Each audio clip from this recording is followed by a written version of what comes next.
Something that was also done by the Pharisees and scribes, for they knew full well that the Lord did not come from Galilee, but that he dwelled in that region, but that he was truly born in Bethlehem. For the time when he was a young child, when he returned to Nazareth, the synagogue in the area of Nazareth was already put on notice to keep an eye on this child, who marveled the doctors and fathers of the temple when he was a 12-year-old, and was ultimately found by our Lord and Our Lady. For he was there teaching them the divine truths like no one had taught it before. And so the leader of the synagogue in Nazareth would have been told to keep an eye on him. But ultimately, what caused the Pharisees and the scribes to reject the Lord was not the signs and wonders that he worked that clearly proved he was who he said he was, and that he was sent by the Father to redeem man, but it is the very thing he taught, because it was contrary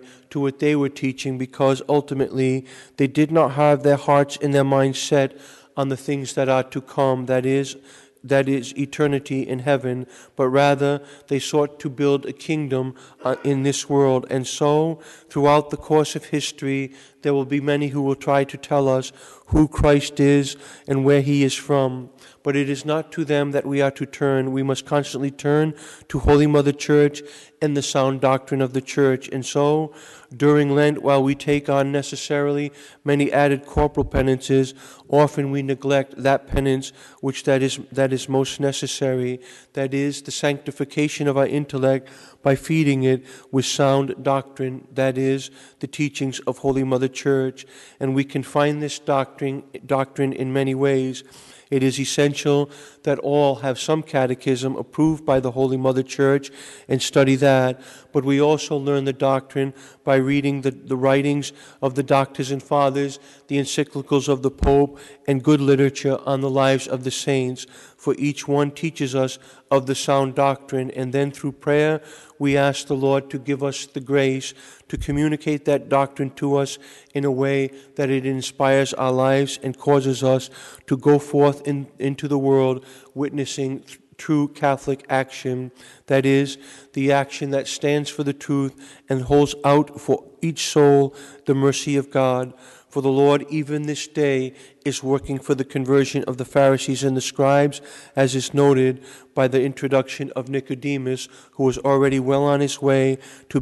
becoming ultimately a member of Holy Mother Church. But he works on all for their conversion in this life, so that they may be happy in heaven in the life to come. If it is rejected, it is not because of lack of effort on the part of the Lord, but rather a bad will on the part of the one to whom he reached out. And so, let us constantly strive to reach out to all, so that they may come to know Christ in this life, to serve Christ in this life, in order that they may be truly happy with him for all eternity in the life to come.